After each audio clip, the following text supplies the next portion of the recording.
O Dani sempre esteve incluído de qualquer forma.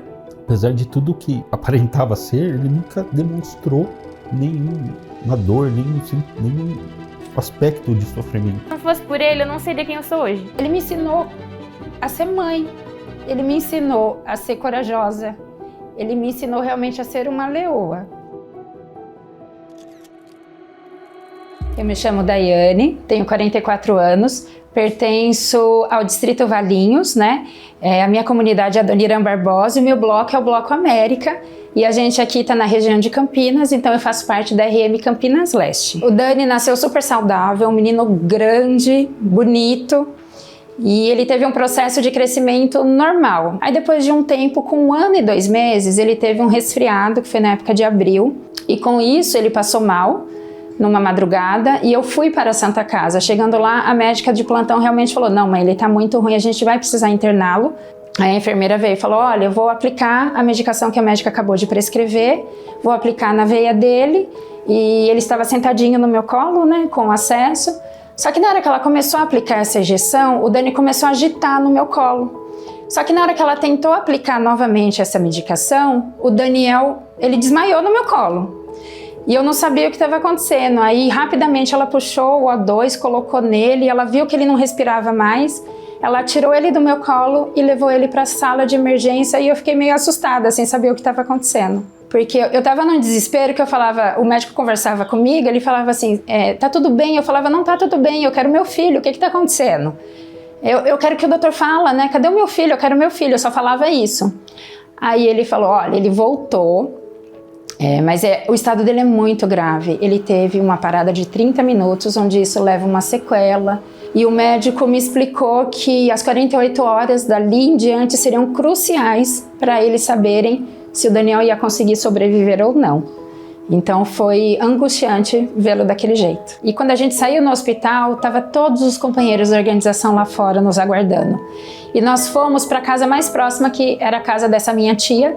E chegando lá, né, eu me encontrei com um grande companheiro veterano, o Sr. Hirai, que ele estava me esperando na porta. E ele me pegou firme pelos braços, ele olhou nos meus olhos e ele falou assim, Daimoku de mãe salva filho, né? E me colocou sentada em frente ao oratório. Nesse momento, o Daniel estava no hospital com hemorragia pulmonar, que o médico falou que já não tinha mais o que fazer.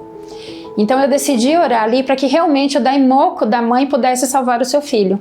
E recitamos 4 horas de Daimoku, como se fossem 4 minutos, eu lembro até hoje. Até que um momento o médico falou assim para mim, mãe, a partir da alta do Daniel, você sabe que você vai ter que dedicar sua vida a ele 24 horas, porque ele vai precisar de você para tudo. Então aquele Daniel que você teve, ele não existe mais, né? Agora você tem um novo Daniel, você vai ter um novo desafio, que é cuidar, né, desse seu novo filho.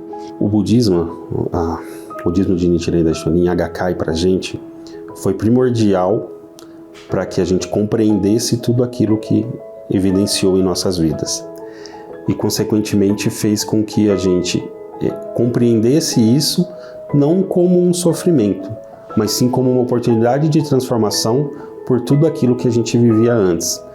Não somos de famílias budistas, né? A gente veio de famílias de outras religiões que, do ponto de vista dessas outras pessoas, isso era um sofrimento e pra gente em nenhum momento foi, porque é decorrente de tudo aquilo que o budismo ensinou pra gente. Existia um desejo de que as minhas filhas pudessem crescer nesse jardim da Soka Gakkai, que a gente pudesse realmente transformar a história da nossa família. Então a gente desejava e lutava para que as nossas filhas, nossos filhos, né, tivessem uma vida diferente. E a organização nos proporcionava isso. Eu sempre fui ativa na organização, desde estudante. Eu ia em todas as atividades da DE, ia em todos os ensaios da Kotekitai, sempre estava no 7 de setembro, nas reuniões. As minhas irmãs, elas eram líderes, né? Então eu sempre estava em alguma parte da programação para fazer qualquer coisa. E eu amava também, me aparecia um pouquinho ali. Então o Shikai eu tava, para fazer datas comemorativas eu tava lá também. Eu fui convidada para ser líder da comunidade Valinhos, aqui na localidade, na época. E quando a responsável do distrito me convidou, eu falei assim, nossa, como que eu vou atuar? Eu não consigo sair de casa de novo, né? Ela falou assim, você vai orar para que você consiga atuar. E esse foi o incentivo dela. E mais que rapidamente eu falei, Rai.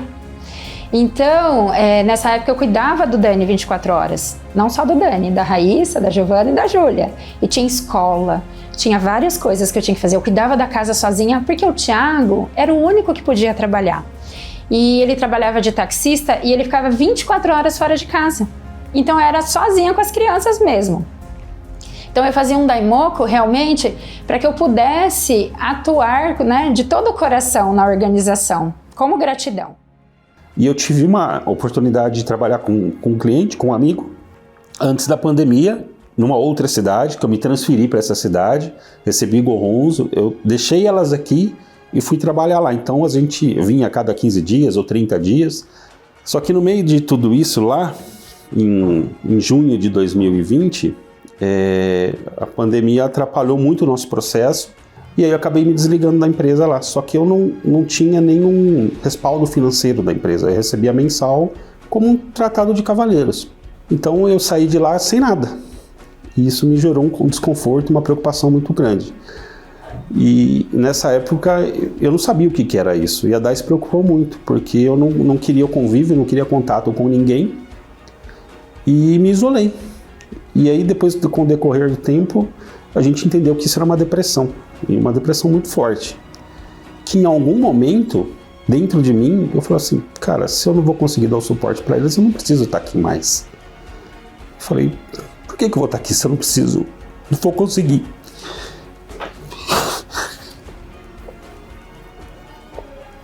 Um dia de um diálogo com os amigos e com a Daiane, eu falo, cara, olha o Dani, o quanto ele é forte e tá aqui, ele deu a vida para você estar aqui, e agora por causa disso você vai parar? E aí eu entendi que eu falei, cara, não é para me parar agora, eu tenho que seguir, eu tenho que continuar. E aí mais uma vez eu me reergui e segui firme e forte. Depois da pandemia, eu acabei me afastando da prática. Passou a pandemia, eu não queria mais participar da Conectar, porque o sentimento já estava, acho que, acabando. E eu fui voltar realmente mais com forças, assim, ano passado, após a convenção, que eu fiz meu juramento lá, ao Ikeda Sensei, que eu nunca mais afastaria da prática, e que eu ajudaria todos os jovens ali da minha região.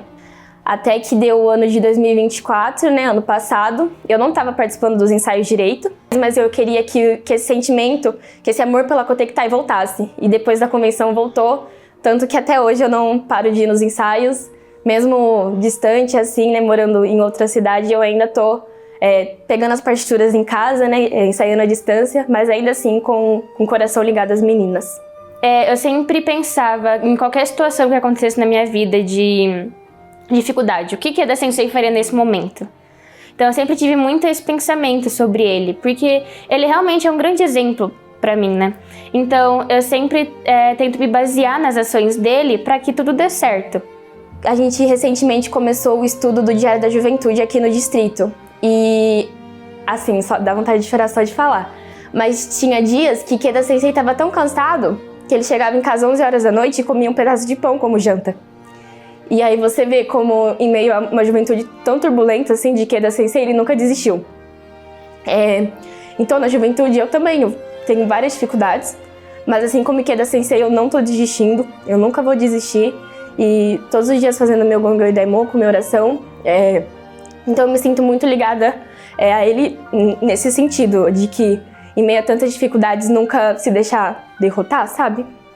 Bom, o Dani, ele começou a passar mal, não passar mal, ele começou a dar alguns sinais, né, de que já estava se aproximando o momento dele encerrar a existência dele. Em maio do ano passado, em meio à luta da convenção dos jovens, né, que a gente estava levando a Giovana para os ensaios, porque ela ia tocar, né, na banda, ele passou mal em casa, porque ele estava com a parte intestinal muito lenta.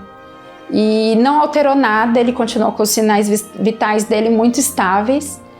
Até que entrou fevereiro, o médico nos chamou novamente e falou, Daiane, agora realmente o estômago dele, né, a parte digestiva do Daniel não funciona mais. Eu fiz um Daimoku realmente de juramento, né, me despedindo do Dani.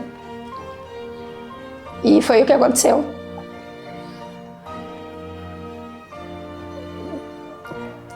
desculpa. E na hora de fazer Gongyo e Daimoku Família, acho que o meu maior sentimento foi de gratidão pela vida dele. Porque se não fosse pelo Dani, eu não estaria aqui. Eu não poderia estar passando por tantas dificuldades e superando cada uma delas. Então, foi um Daimoku muito de gratidão que a gente fez naquele dia. Não teve sofrimento. A gente não estava chorando por dor de uma perda. A gente estava chorando por gratidão, por tantas coisas boas que o Dani fez pra gente. Eu sempre gostei muito, né, de uma frase do Gosho, e eu levava ela para todos os momentos da minha vida. Sofra o que tiver que sofrer, desfrute o que existe para ser desfrutado, e não obstante o que aconteça, continue recitando no meu Horengekyo. Então, eu sofri o que eu tinha para sofrer, né, e eu desfrutei tudo que existiu para ser desfrutado, e vou continuar desfrutando. Independente do que acontecer, eu vou continuar recitando no meu Horengekyo.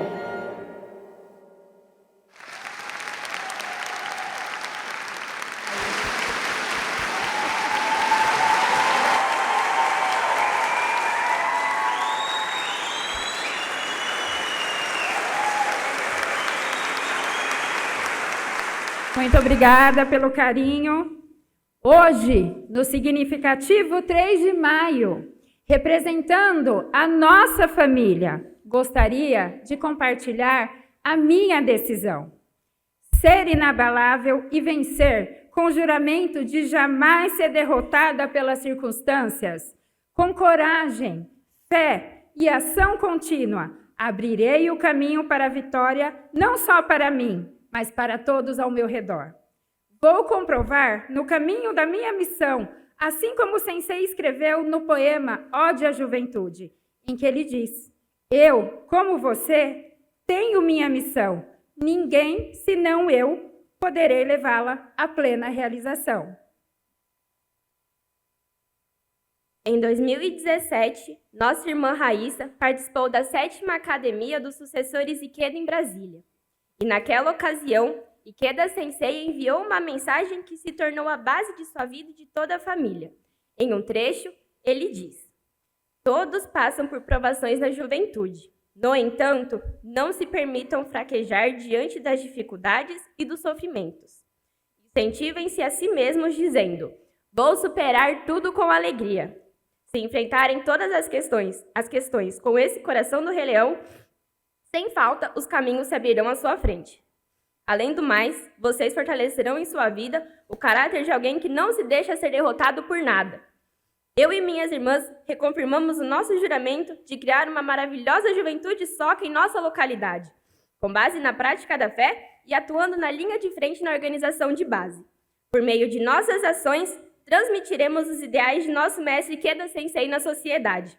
Sensei, a sua juventude soca está aqui. Conte com a gente. Muito obrigada!